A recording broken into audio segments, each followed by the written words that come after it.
Senhoras, senhores, queridos irmãos no ideal espírita, abençoe-nos Jesus, o amigo incondicional das nossas vidas, para ideias novas, palavras novas. Surgiu a palavra Espiritismo, que é a ciência que estuda a origem, a natureza, o destino dos espíritos e as relações que existem entre o mundo material e o mundo espiritual. O nosso tema versará sobre o Espiritismo hoje, seus fundamentos, seus princípios, as relações entre o Espiritismo e outras doutrinas espiritualistas, as sessões espíritas, na sua multiplicidade de sugestões. Allan Kardec, o eminente mestre de Lyon, deu-nos uma definição imensamente feliz.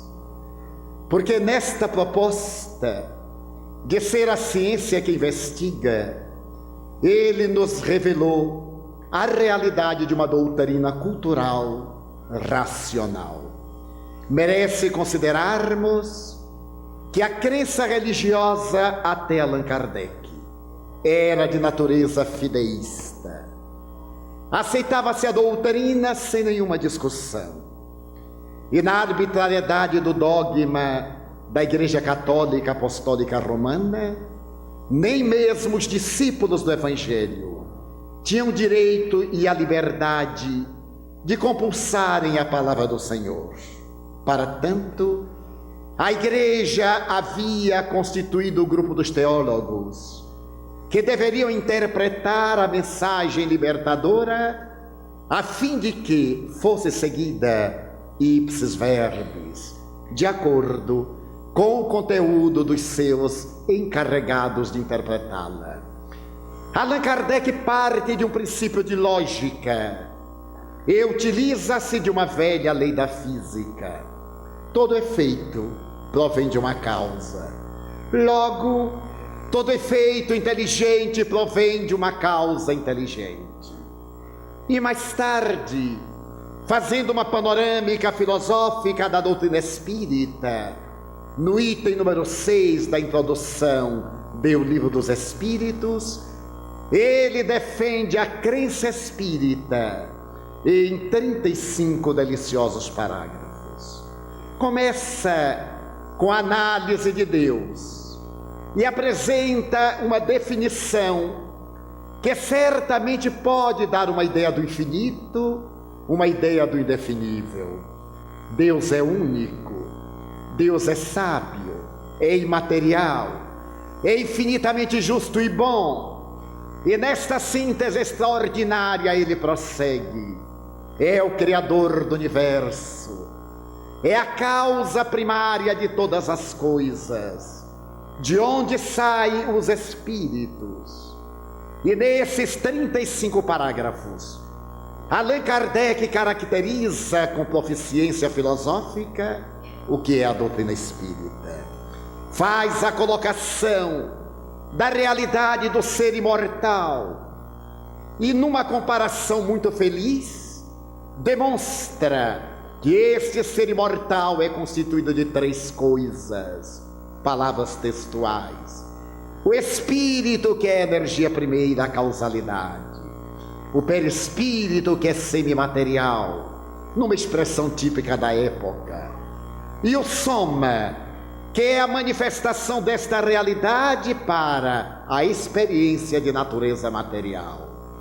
Mas a grandeza desses itens será mais tarde examinada em profundidade em toda a codificação, desde os 2 livros mais singelos para apresentar o que é o Espiritismo e o Principiante Espírita, até o Livro dos Espíritos, o Livro dos Médiuns, o Evangelho segundo o Espiritismo, o céu e o inferno, a justiça divina segundo o Espiritismo, e a Gênese, que é um coroamento da obra extraordinária na qual ele examina o sistema cosmogônico, a origem da vida na Terra, a uranografia geral, e parte para a penetração da realidade do Espírito, que veio explicar a causalidade com uma sabedoria infinita. À medida em que examinamos a mensagem da doutrina espírita, mais nos fascinamos com o seu conteúdo extraordinário.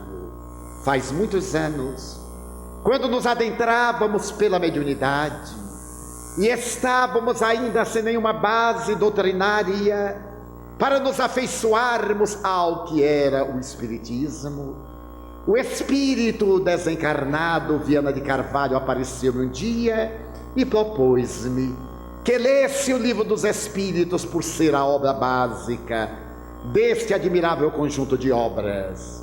Mas contando apenas 14 anos, desacostumado às leituras profundas, tomamos da obra e sentimos que não poderíamos devassá-la quanto gostaríamos.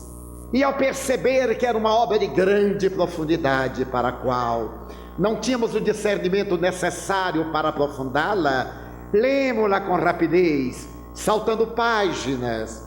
2 a 4 dias depois, aparece-nos outra vez o espírito Viana de Carvalho e lhe perguntamos: agora, que livro poderíamos ler?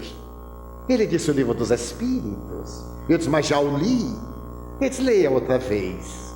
E eu comecei a perguntar-me se ele não teria percebido que a leitura que eu houvera feito não teria sido a ideal. Comecei agora a ler com seriedade.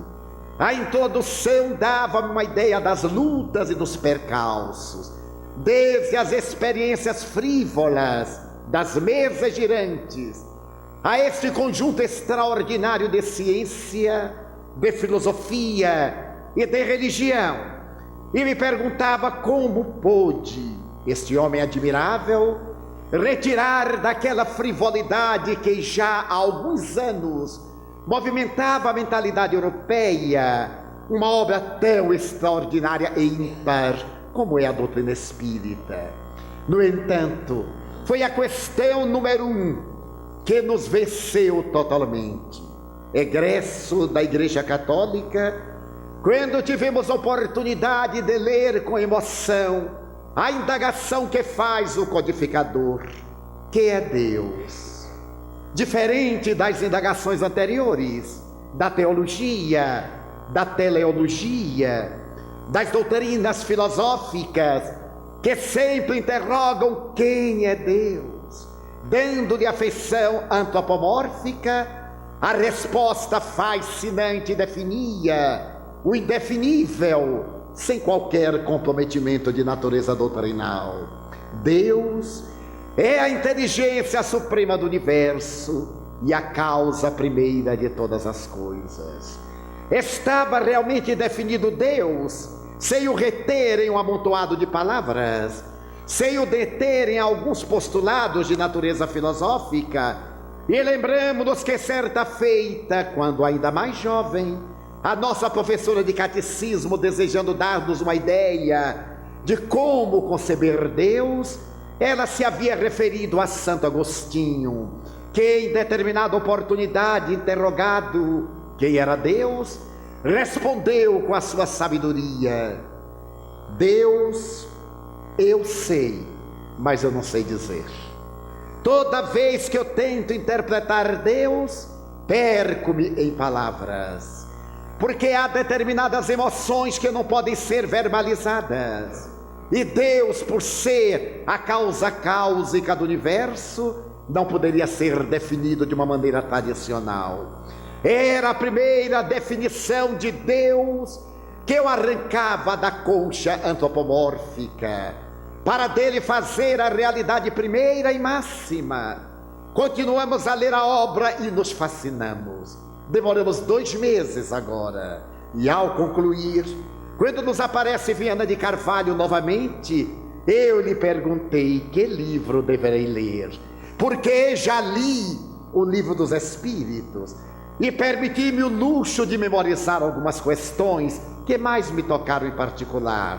E ele me disse sentenciosamente: esta obra tu deverás lê-la durante toda a tua vida. Mais do que isto, deverás estudá-la, porque se tu viveres 100 anos, à medida em que a tua inteligência vá adquirindo mais amplos recursos e o conhecimento se alargue, entenderás melhor o conteúdo desta obra extraordinária. Na minha suprema ignorância, eu achei um pouco de fanatismo do espírito. 100 anos para estudar uma obra, parece-me que é um tempo bastante largo. E se passaram aproximadamente 30 anos. Certo dia, escutava um grupo de jovens falando sobre física nuclear, sobre física quântica. Faziam abordagem dos espaços intermoleculares. Olhando-os, na minha permanente ignorância, eu disse: mas aí está uma questão que Allan Kardec não examinou. Viana de Carvalho enganou-me.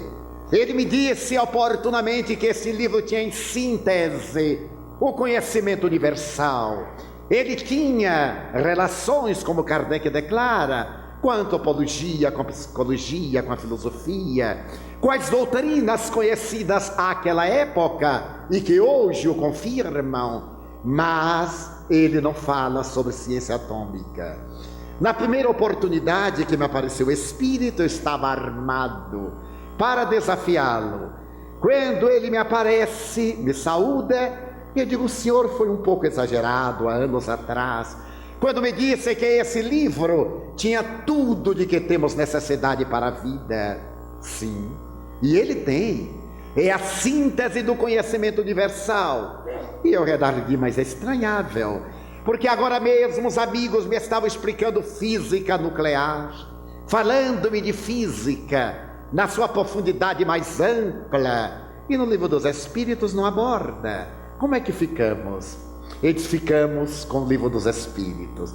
Aliás, eu gostaria de perguntar se você leu realmente o Livro dos Espíritos.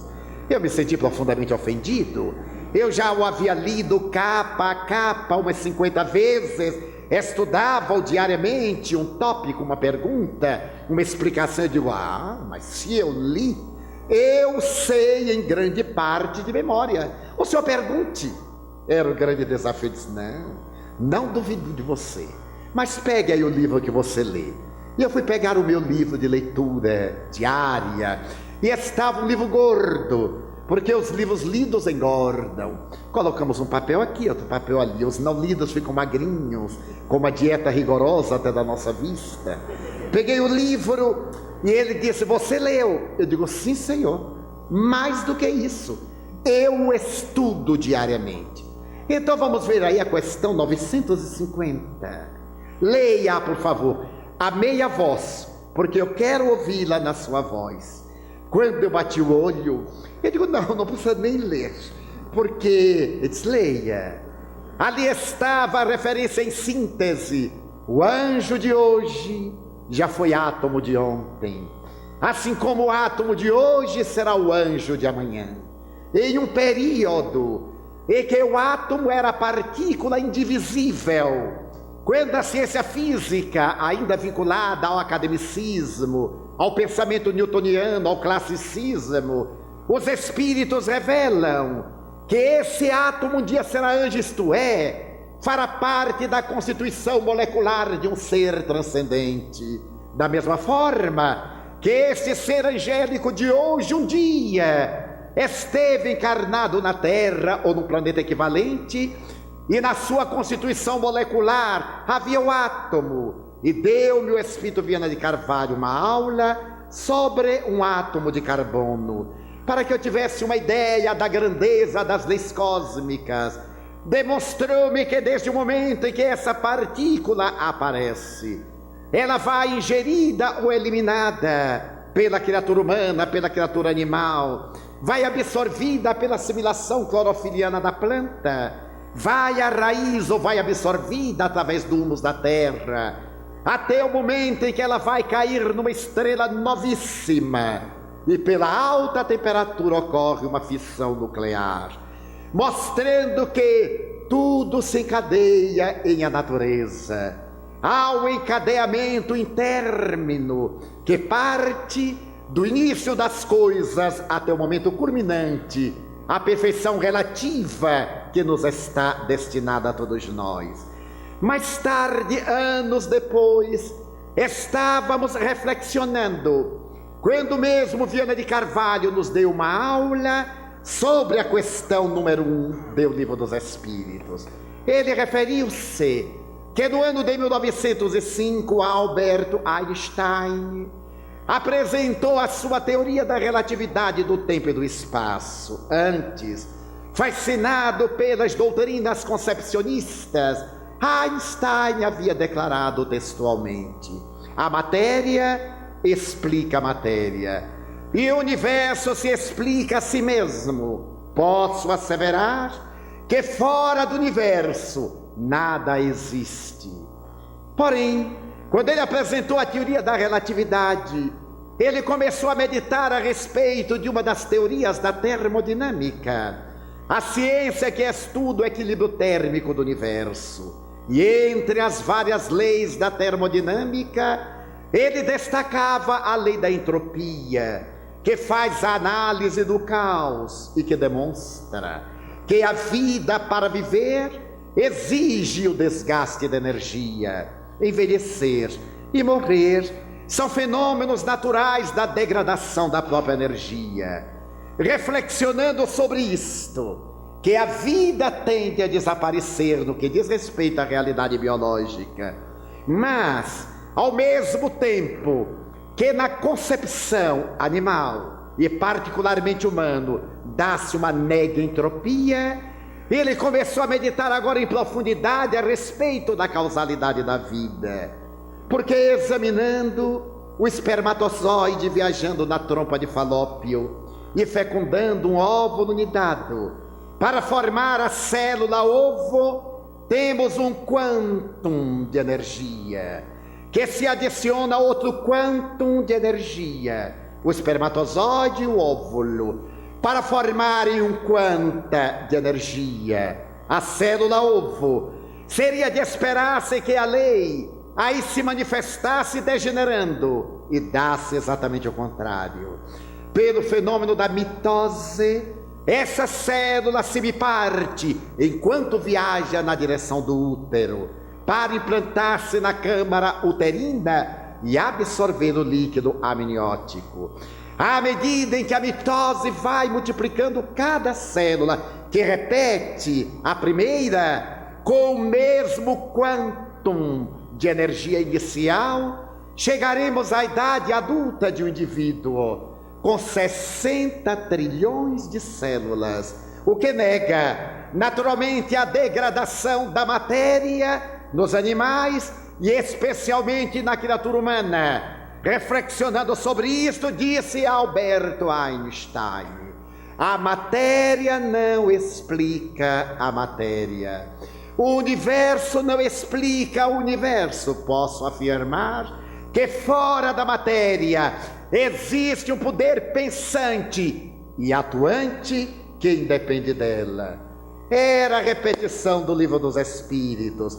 Quando Kardec publicou em 1857, iria receber da ciência mais avançada, da personalidade mais extraordinária no campo da matemática concepcionista, o grande Einstein, uma confirmação científica nas mesmas palavras.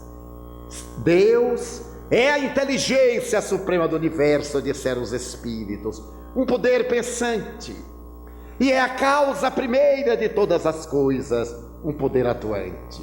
Se por acaso Allan Kardec tivesse vindo depois de Einstein, se diria que ele copiou a definição, adaptando-a a uma linguagem de natureza filosófico-religiosa. A grandeza desta doutrina se expande na questão de número 23 do mesmo Livro dos Espíritos, quando Allan Kardec interroga: que é o espírito? É o princípio inteligente do universo. Depois que a física nuclear logrou penetrar na intimidade do átomo e interpretou as partículas mais inconcebíveis dentro da concepção. E a matéria ficou reduzida à energia resfriada que se aglutina.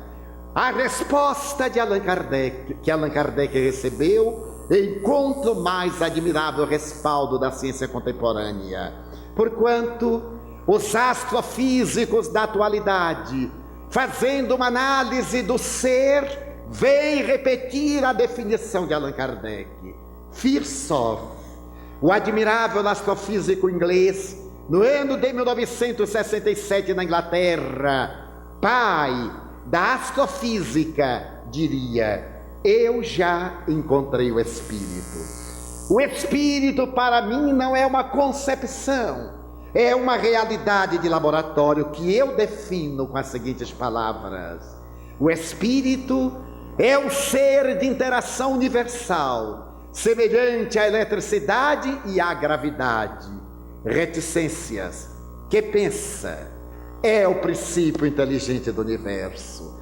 E na questão de número 76, Allan Kardec volta a inquirir: que são os espíritos? São seres inteligentes do universo que povoam o mundo imaterial. Eles estão conosco, diz Kardec no item 6, atropelam-nos, convivem dentro de uma outra dimensão, agora perfeitamente demonstrado pela concepção das ondas, desde as antigas ondas hertzianas, as micro-ondas, na sua variedade imensa, mostrando a atualidade do pensamento espírita diante das realizações contemporâneas. Mas a doutrina, para ser apresentada, deveria demonstrar em postulados filosóficos a sua constituição como uma doutrina exata. E Allan Kardec, através da sua obra, demonstra que o Espiritismo tem por base Deus, que é a causa encausada. E imediatamente o Espírito, criado por Deus, desde quando criado também mortal, porque ele tem a seiva divina nele, como assevera Joana de Ângeles, lucigênito, da luz gerado, demanda grande luz, que é o seu estado de plenitude e de sublimação.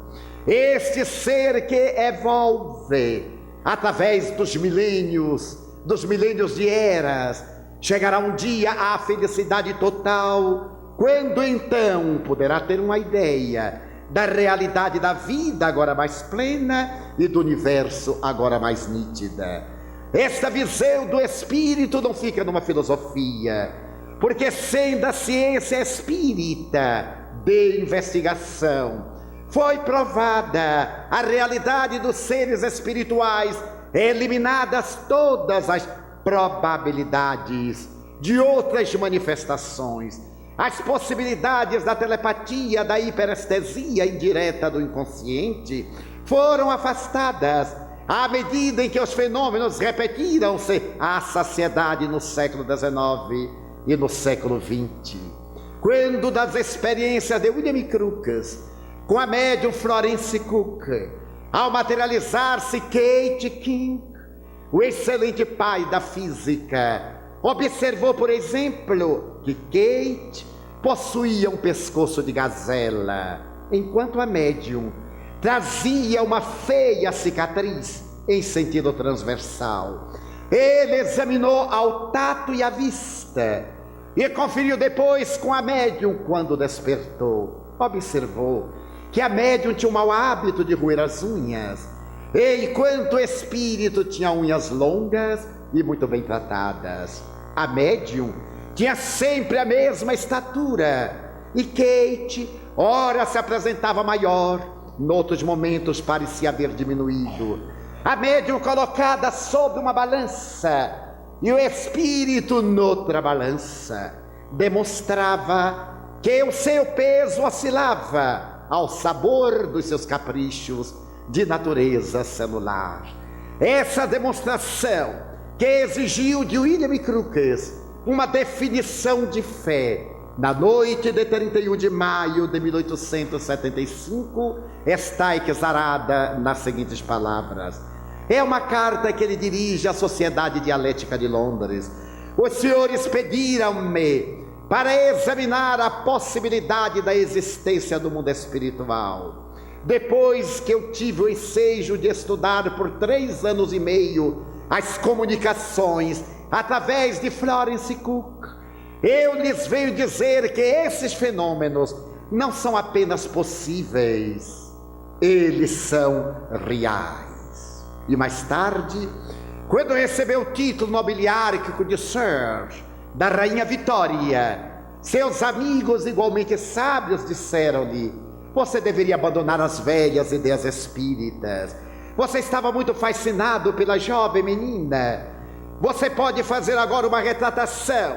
E este homem extraordinário, Redargue, à medida que passa o tempo, mais certeza eu tenho da realidade dos fenômenos.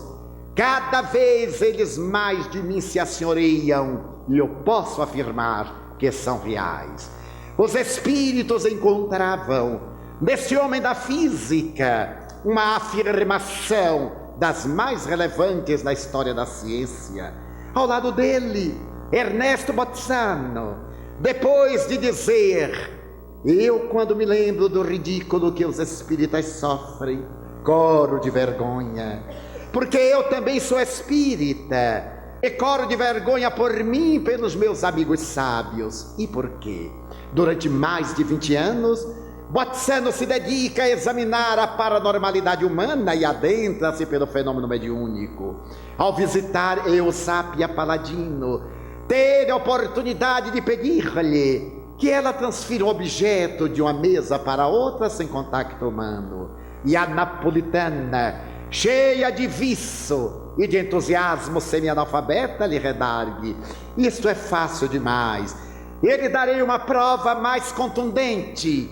Materializa-lhe a mãe, que veio falar com ele no dialeto vêneto, que era o dialeto preferido pela senhora. Absolutamente materializada. Ele se comove até as lágrimas, e a partir daí vai criando hipóteses metapsíquicas, ao lado de Richer e de toda uma elite de pesquisadores do século XIX, para negar a hipótese espírita, que sobrevive a todas as negações e termina afirmando a sua condição de espírita. No século XX, as experiências parapsicológicas da Universidade de Duke convidam para dar início a uma nova ciência o Dr. Joseph Banks Rhine e depois a sua senhora, a doutora Louise Rhine, para criar uma ciência de investigação que esteja acima das pesquisas metodológicas da metapsíquica. Porque para a metapsíquica, um fato bastava para se opor a todas as negações. E esta afirmação voltairiana se fundamentava no pensamento do insigne pai da enciclopédia. Um fato anula todas as hipóteses que se lhe contrapõem. Eles desejavam agora que se repetissem os fatos, porque o fato pode ser casual, mas toda vez que o fato se repete, ele se torna causal, deixando de ser um fenômeno efêmero para ter uma realidade. Nasce a parapsicologia. Depois de 30 anos de pesquisa, na Europa e nos Estados Unidos, os insignes mestres, criadores da doutrina, asseveram a sua convicção a respeito da sobrevivência da alma e, mais do que isto, da comunicabilidade dos espíritos. Aliás, a única maneira de que se dispõe para confirmar a imortalidade da alma. Como você falar de um país onde ninguém nunca esteve, ou de algo que outrem jamais viu? Somente os espíritos teriam autoridade para retornar à Terra e falarem da sobrevivência por meio da comunicação, que é o terceiro grande postulado do Espiritismo. Deus, a imortalidade da alma, a comunicabilidade dos espíritos. Essa comunicabilidade veio trazer o Consolador, que Jesus havia prometido à humanidade, porque não há dor que se equipare à dor da morte quando alguém que nos é querido viaja de retorno à pátria. Principalmente os fideístas de doutrinas ancestrais, que se habituaram a aceitar sem raciocinar, e quando são surpreendidos pela realidade da vida transcendente, deblateram, desesperam-se, perturbam-se, blasfemam. O Espiritismo vem trazer a prova documental da imortalidade da alma. Estávamos em Uberaba no dia 2 de julho de 1989. E entre as pessoas que ali se aglutinavam, Chico Xavier, já combalido por uma série de enfermidades, começou a psicografar com outros médiuns que estavam à mesa. Ao terminar a experiência mediúnica, ele pede que os outros médiuns leiam as mensagens de que foram objeto e começa a ler também as 7 mensagens que havia psicografado. As 2 primeiras, embora mensagens profundamente consoladoras, documentando a sobrevivência da alma, pareceram-me perfeitamente normais e comuns. Mas a terceira, erequizarada em termos de uma beleza que comoveu até as almas mais insensíveis. Ele chamou um casal, ela uma dama de 42, 44 anos, ele um cavalheiro de 46, 48 anos, e começou a ler a mensagem. Um detalhe merece ser narrado. Quando eu me sentei à cabeceira oposta ao lugar em que ele fica, o Senhor me disse: mas é impressionante o fôlego deste homem. Eu sou seu hóspede porque somos amigos há 30 anos. Eu resido na cidade de Santos, estou em sua casa, mas ele acamado eu vi apenas 2 vezes durante essa semana. Da porta do quarto eu o saudei. No entanto, quem o vê agora tão disposto psicografando, não pode ter ideia que este homem esteve à morte durante a semana. Esse detalhe é muito importante para demonstrar que ele não travara contato de espécie alguma com pessoa nenhuma. Ele chama nominalmente o senhor e Madame X. Acercam-se e ele começa a ler: minha mãezinha, com que felicidade lhe escrevo esta carta. Quero dizer-lhe que não morri, voltei, mamãe. Mas inicialmente quero dirigir-me a este pai excepcional. Eu ainda me recordo quando, durante aquele período da enfermidade misteriosa, fomos ao médico. Ele examinou-me detidamente e pediu uma série de exames. Quando fomos receber a resposta, havia dado soro positivo do HIV. E ele, apontando-me uma marca na face, me disse: é o câncer de Kaposi. Evidência de que o seu sistema imunológico encontra-se desequilibrado. Você não tem resistências, meu filho, você está com AIDS. Eu me lembro da sua surpresa, papai, o seu olhar interrogativo, a angústia. E parece ter entendido você perguntar sem palavras como a AIDS, invariavelmente uma doença que o paciente vai buscar através de uma seringa infectada numa agulha, ou através de um relacionamento promíscuo na área do sexo. As exceções são na transfusão de sangue contaminado ou na hereditariedade através da mãe. Como eu poderia estar com AIDS? Mas você não me perguntou. Pai extremoso, você não disse nada. Eu ouvi narrar a mamãe a tragédia, ouvi as lágrimas de mamãe e os soluços, entendi o desespero, mas também eu estava arrasado. A minha vida era saudável, eu ainda me encontrava no estado de equilíbrio de virgindade, jamais me havia aplicado uma droga adictiva. A partir dali, quando me internei no sanatório, mamãe, e você me ia visitar, os meus colegas de infortúnio diziam: você é um homem profundamente feliz, você tem família, tem mãe, nós somos leprosos. Alguns de nós aqui estamos com os nomes trocados para não macularmos a nossa família. Ainda me recordo de um dia em que você chegou com as luvas, máscara, o avental e me disse: meu filho, não é que eu tenha medo de que você me contamine. Eu é que corro o risco de contaminar você. Eu sou portadora de vírus, de micróbios, e posso transmiti-los a você para a sua ruína. Quanto eu gostaria de beijá-lo, mas não corro risco, pois que eu poderei matá-lo. Perdoe-me, meu filho. Pois bem, mamãe, estou vivo, e quero dizer a você e a papai que aqui eu soube a razão da AIDS que me devorou o corpo. Vocês se recordam? Há 6 anos atrás eu fui submetido a uma apendicectomia. E naquela oportunidade, porque ficara muito debilitado, tiveram uma reação orgânica inesperada, recebi transfusão de sangue contaminado. Foi aí que houve a inoculação do vírus, que ele se desenvolveu no centro da célula.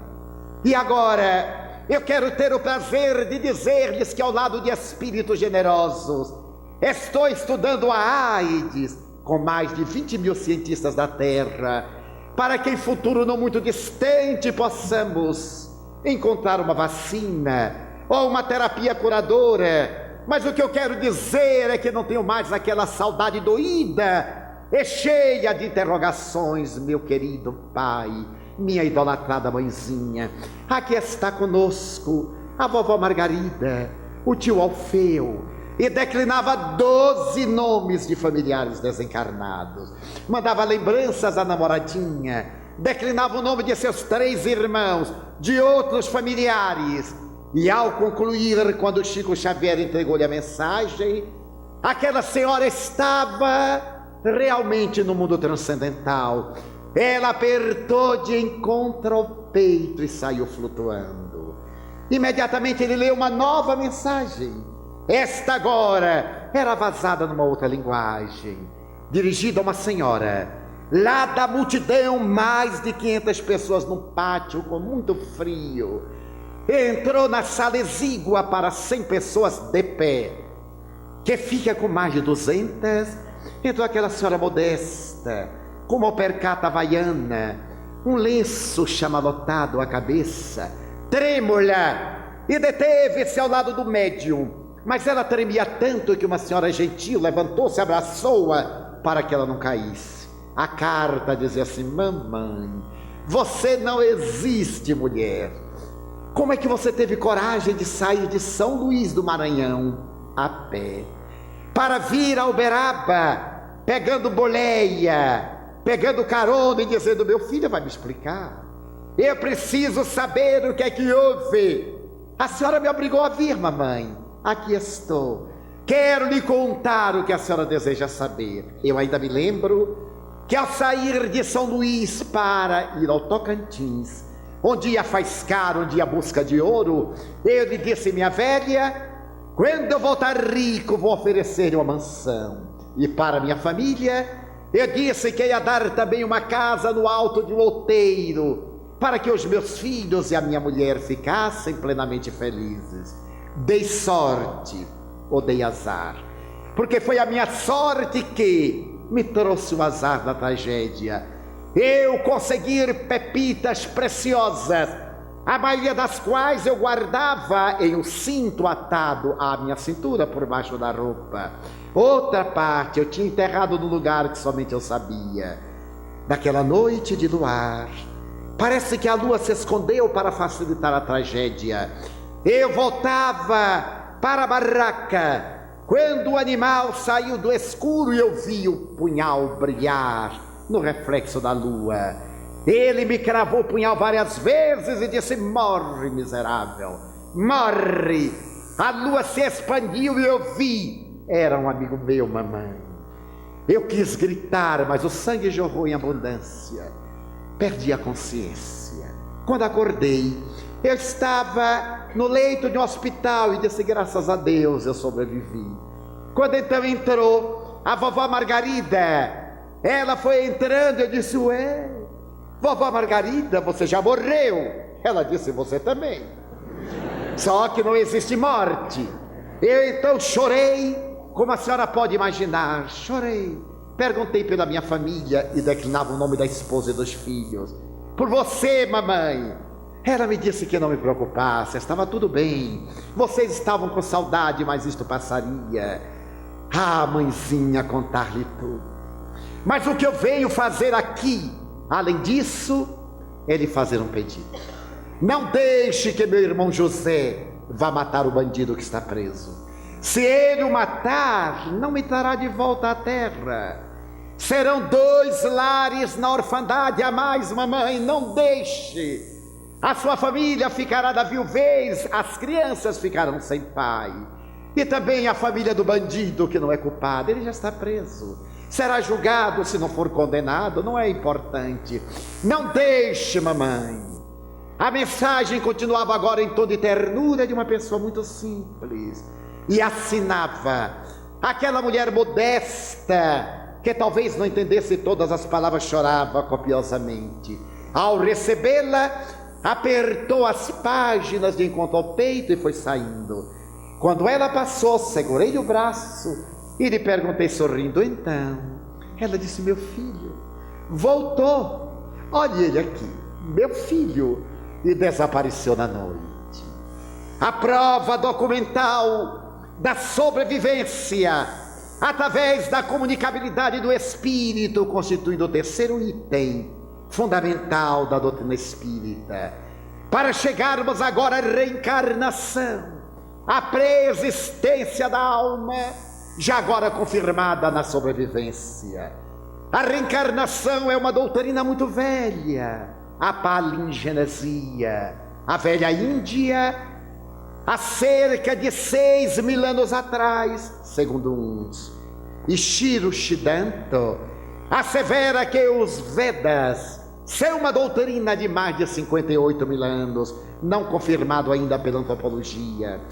Mas os Vedas já cantam a doutrina dos renascimentos, a necessidade do ir e voltar, a roda de samsara, das reencarnações viciosas, até o momento em que arrebenta esse ciclo e parte para as reencarnações evolutivas.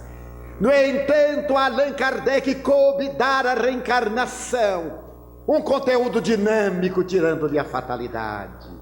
Porque na Índia, no budismo, no zen budismo, a reencarnação tem um caráter fatalista. A pessoa volta à Terra para pagar. Buda afirmava que a vida é um sofrimento. E esse sofrimento constituem as 4 nobres verdades. Ele estabelece que para libertar-se desse sofrimento são necessários itens especiais. Allan Kardec dá um conteúdo otimista, dinâmico. Deus é amor. Ele não pune ninguém, nem perdoa. Ele ama. O amor tem uma capacidade infinita de ensejar reparação. E a reencarnação é um mecanismo reparador, educativo, reeducativo. Tivemos a oportunidade de visitar a cidade de Benares, uma cidade de aproximadamente 8 milhões de habitantes, mais de 1 milhão de leprosos, apodrecendo vivos no meio das ruas, banhando-se no Ganges, onde são atirados os cadáveres, as cinzas dos que foram cremados, toda a imundícia da cidade. E perguntando a algumas pessoas através de intérprete, porque ninguém tomava uma providência, disseram, não se pode ajudar alguém que está com karma, tem que pagar. Por isso que a palavra karma não se ajusta na reencarnação do ponto de vista espírita. Allan Kardec cunhou a lei de causa e efeito, porque não é uma fatalidade. O bem que fazemos anula o mal que fizemos. Estamos no universo em que todas as coisas se encadeiam. Então é natural que diante desse encadeamento as experiências válidas não ficam amortecidas. Não há retrocesso, diz ele no item 6, a que já nos referimos. A lei é sempre de progresso. Podemos obstar momentaneamente esse desenvolvimento quando nos comprometemos, porém as conquistas permanecem aguardando o momento do seu desenvolver. Allan Kardec deu à reencarnação uma dinâmica extraordinária. Mais importante do que a dor é o amor. E se examinarmos o conceito de amor na visão espírita, mediante a ação da caridade ao próximo como a si mesmo, na proposta de Jesus, veremos a excelência desta doutrina ímpar, hoje confirmada pela psicologia transpessoal. A doutora Louise Hay, a admirável psicoterapeuta americana, vem deslumbrando o mundo com uma proposta: ame-se. Ela diz que as religiões são castradoras, porque pedem que o indivíduo negue a si mesmo para amar os outros. Mas como se pode amar alguém se a si próprio não se ama?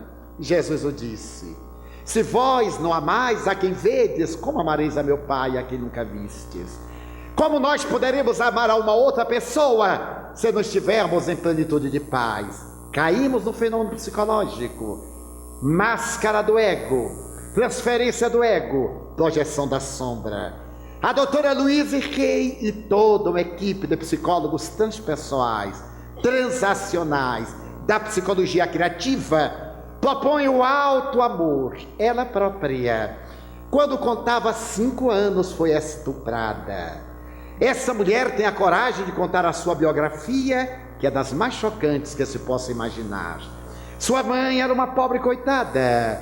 Ela nunca teve direito, em criança, de ter uma moeda. Alguns centavos que lhe davam, a mãe tomava para as necessidades domésticas. E no Natal, ela ganhava invariavelmente de um senhor de idade respeitável 50 centavos de dólar, que a mãe tomava para as necessidades do lar. Aos 12 anos ela foi trabalhar num bar, numa tasca. Foi usada e abusada por todo mundo. A mãe casou-se em segundas núpcias com um alemão. Tornou-se mãe por segunda vez. Ela foi agora totalmente abandonada. O padrasto tentou violentá-la diversas vezes. Aos 17 anos ela resolveu abandonar Los Angeles, transferindo-se para Chicago com uma amiga. Eu voltarei logo, mamãe. E demorou 38 anos para voltar. Chegando a Chicago, ela continuou na vida que as circunstâncias lhe haviam propiciado e odiava-se. Ela se entregava a todo tipo de horror e promiscuidade porque se odiava. Não tinha qualquer sentimento humano, a vida para ela não tinha sentido. Até que repentinamente ela começou a mudar. Tornou-se modelo de modas e diz: 2 vezes fui recepcionada na Casa Branca. Estive em vários palácios reais na Europa. Foi quando me dei conta, um dia passando à porta de um templo em New York, de que eu não conhecia Deus, nem queria conhecer. Como eu estava muito cansado e fazia calor, eu entrei na igreja. A música sensibilizou-me. A palestra do dia foi sobre o amor ao próximo, através do amor a si mesmo. Eu chorei. Dei-me conta que eu necessitava de respeitar-me, pelo menos. É a primeira fase do amor. Quem assim não se respeita, não se ama. Quando a pessoa se ama, respeita-se. Descobri um mundo novo, estudei psicologia e comecei a fazer psicoterapia do amor, que está libertando milhões de pessoas. O seu primeiro livro, Você Pode Manter a Sua Saúde ou Curar a Sua Vida, de acordo com o tradutor, ficou 10 semanas no New York Times como o livro mais vendido da América. Seus livros têm tiragens de mais de 1 milhão de exemplares. E ela começa a ensinar: volte-se para dentro de você, ame-se. Mas é a mensagem da doutrina espírita. Não se trata aqui de um amor egóico, de um amor personalista. Esse amor que desenvolve o Deus interno para que ele brilhe dentro de nós. É o amor da beleza, da preservação da alma e dos cuidados para com o corpo. Veio demitizar o espiritismo a falsa humildade, que ainda teimosamente permanece em alguns arraiais. Muita gente confunde imundícia com humildade e covardia moral com humildade. Não, eu não reajo, eu não digo nada. Será que não é por medo? porque ninguém mais humilde do que Jesus, mas ele preferiu morrer a ceder. É necessário ter muito valor moral para aceitar uma cruz, quando lhe poderiam dar um reino terrestre. Mas ele optou, e no entanto não tinha uma pedra para reclinar a cabeça, embora as aves dos céus tivessem seus ninhos e as serpentes tivessem seus covis. A doutora Louise Hay propõe este alto amor, o amor que dignifique a criatura, que a erga, que dela cuide na matéria e fora da matéria, utilizando-se de várias técnicas. E ela narra episódios muito curiosos. Uma senhora que desejava fazer um concurso foi até ela para uma psicoterapia. Ela pegou um espelho e disse: olhe-se no espelho. Mas doutora, eu necessito de equilíbrio para fazer a minha prova. Olhe-se no espelho. A pessoa ficou tão revoltada com esta loucura que se foi. Imagina pagar tão caro para ficar me olhando no espelho, o que eu faço todo dia em casa. Ela não se incomodou, porque ela sabia que a paciente ia voltar. Em verdade, nós não nos olhamos no espelho em casa, porque a maioria de nós não gosta de nós mesmos. E nós temos tantas reservas a nós que não nos olhamos no espelho diretamente. Olhamos a sobrancelha quando estamos depilando, o cabelo quando estamos penteando, a barba. Mas eu duvido que nesse auditório de umas 750 pessoas, mais ou menos, que 50 se olhem no espelho. Deixa eu me ver mesmo no espelho, mas eu sou um garoto total. Mas que se olhe, a gente olha meio desconfiado, olha rápido, não gosta do olho, não gosta da testa, não gosta do queixo, não gosta do nariz, não gosta da orelha, não gosta de si mesmo. Ela propõe que a gente se olhe bem e vá descobrindo tantas coisas maravilhosas através da reflexão do espelho. O espelho, chegamos nós à conclusão, é a proposta de Oscar Wilde no retrato de Dorian Gray. Queremos uma aparência linda e jovem. Agora a realidade fica no sótão, na tela, em que as impressões de uma vida devassa e criminosa estavam estampadas no retrato em decadência. A doutrina espírita nos dá uma visão do amor sem pieguismo, de um amor sem paternalismo, de um amor que promove, que dignifica. O assistente social Mário Barbosa, desencarnado há pouco tempo, proferindo uma conferência em nossa casa sobre a parábola do bom samaritano, teve a ocasião de dizer que Jesus, como psicólogo, era ímpar. Como assistente social, que era a sua área de Mário, era também ímpar. Na parábola do bom samaritano, quando aquele homem vai descendo de Jericó a Jerusalém e vê o combalido atirado a esmo, toma-se de compaixão. Esta frase é tão profunda em serviço social, sem qualquer paternalismo. Tomar-se de compaixão é envolver-se emocionalmente.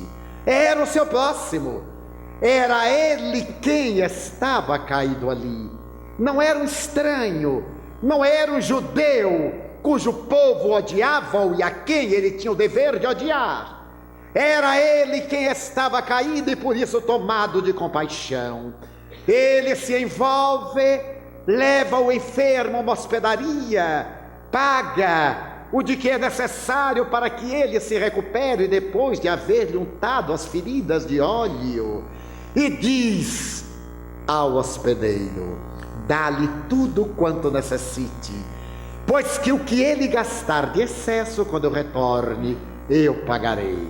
É a ação da caridade espírita que Emmanuel, pelas mãos abençoadas de Francisco Cândido Xavier, sintetiza que a maior caridade que fazemos ao Espiritismo é a sua divulgação.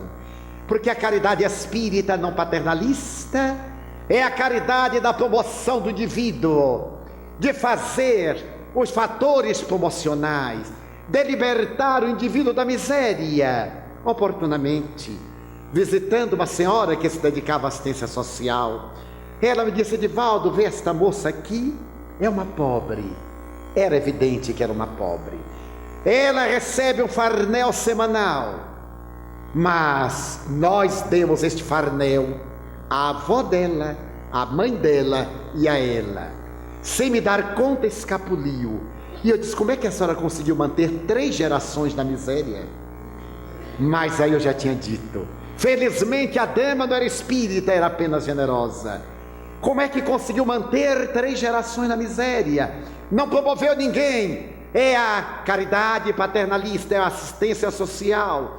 Dá coisa, mas não dá os recursos que libertem das necessidades imediatas. O Espiritismo, na visão da caridade e na reencarnação, vem tirar-nos desta roda de samsara, demonstrando que estamos na Terra para evoluir e que diariamente conseguimos valores cada vez mais belos. O 4º postulado é a crença na pluralidade dos mundos habitados. No século XIX, Allan Kardec apoiar-se no pensamento de Jesus e os espíritos dizerem-lhe que não é privilégio da Terra a vida inteligente. Jesus o havia dito numa simbologia comovedora: credes em Deus, crede também em mim. Na casa de meu pai há muitas moradas. João 14, versículo 1. Allan Kardec desdobra esta visão cosmogônica. Fala-nos dos planetas felizes, dos planetas desventurados, e coloca que a Terra é um planeta de provas e de expiações, marchando para a mudança em mundo de regeneração. Hoje, os projetos espaciais estão mandando satélites artificiais para fora do nosso sistema, para auscultar o pulsar do universo e tentarem captar mensagens de seres inteligentes. E o postulado final, uma síntese, é a revivescência do Evangelho de Jesus, Espírito e verdade, conforme ele o pregou e o viveram ele e os seus apóstolos. A verdadeira ressurreição da palavra evangélica, conforme a promessa do Consolador. E ao examinar a doutrina espírita, vemos que, em verdade, só com a visão espírita o Evangelho tem sentido. Só com a visão reencarnacionista dinâmica, com a comunicabilidade dos espíritos, com esta realidade da mensagem baseada no amor, nesse amor que leva o indivíduo à evolução, que propõe uma nova filosofia de vida. Mas quais são os seus pontos de contato com outras doutrinas espiritualistas? A mim me surpreende como nós, criaturas humanas, nos comprazemos em brigar, pelejar sempre, porque os pontos de contato entre a doutrina espírita e as doutrinas que se derivaram do cristianismo são tantos, e as suas diferenças, embora basilares, são tão poucas, que nós brigamos por pequeninas coisas e deixamos de lado as coisas importantes. Toda doutrina que se ramificou do cristianismo crê em Deus e diz que Deus é a causa primeira de todas as coisas e é a inteligência suprema do universo com variações. O Espiritismo diz o mesmo. Todas as doutrinas do cristianismo asseveram que a alma é imortal, apoiam-se no Evangelho de Jesus, embora algumas delas não concordem com a comunicabilidade dos espíritos e com a reencarnação. Aceitam que os espíritos podem excepcionalmente vir comunicar-se conosco. No caso de Teresa d'Ávila, Francisco de Assis, no caso da rainha da Suécia, uma mulher maravilhosa, Santa Brígida, que chegava a ver sobre os ombros dos sacerdotes os espíritos dando gargalhadas, e ela narrava. Essa mulher que foi mãe de 7 filhas e que se revela um médium extraordinário, foi canonizada graças à sua mediunidade, ao carisma, ao dom que Deus lhe havia dado, a mediunidade.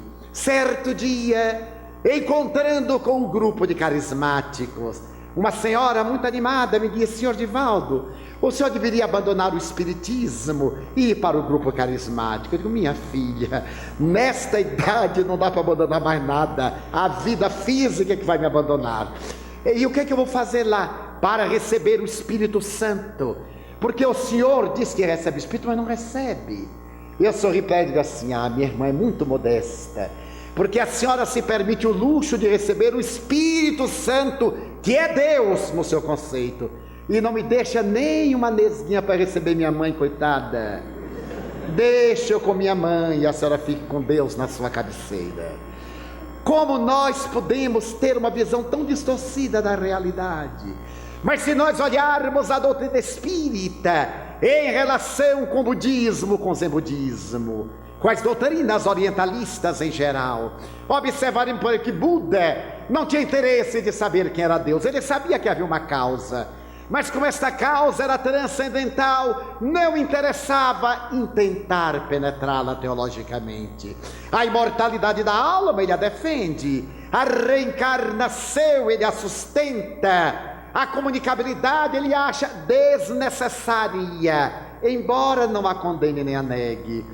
Vê-se que o Espiritismo tem os pontos básicos de todas as doutrinas espiritualistas, com a única vantagem de poder demonstrar em laboratório a sua realidade. E como se comporta o Espiritismo para esse desiderato? Através de assembleias livres, numa doutrina de inteira liberdade, uma doutrina de visão cósmica, para poder desincumbir-se do compromisso. O Espiritismo tem várias experiências doutrinárias. A sessão de divulgação doutrinária, quando são apresentados seus postulados, debatidos seus temas publicamente. As sessões de estudo, porque no capítulo 3º do livro dos médiuns, do método, Kardec fala que uma conversação espírita é também uma aula de espiritismo. E hoje, dentro de uma técnica da melhor informação e da melhor comunicabilidade, o Espiritismo apresenta programas de estudos tematizados no excelente programa da Federação Espírita Brasileira, estudos do COEM, para convidarem a reflexão da mediunidade, e sessão mediúnica, na qual nós encontramos a realidade da comunicação dos espíritos que nos propicia o encontro com o mundo espiritual. Dentro desta gama admirável de experiências, as sessões que têm o caráter de demonstrar a sobrevivência, de pesquisa científica, a evangelização, a atividade junto às mocidades, para preparar as gerações novas para continuar o ministério de construir o mundo feliz. Fazendo uma análise dos vários períodos que a humanidade atravessaria com o Espiritismo, Kardec estabelece que o último período seria o da renovação social, quando o Espiritismo, com toda essa gama de informações, vai modificar a sociedade pela transformação moral do homem. É esta doutrina extraordinária que estamos examinando numa síntese muito rápida, e que hoje nos oferece a certeza inabalável de que ser feliz é possível. Basta que nos resolvemos por trabalhar pela nossa felicidade, iluminando-nos, amando. Como muito bem diz o Espírito de Verdade Espíritas: amai-vos, este é o primeiro mandamento, e instruí-vos. Aí está, nesta mensagem tão sintética, a base essencial, o fundamento maior do Espiritismo. Teremos agora os nossos 15 minutos de intervalo e depois as perguntas e respostas.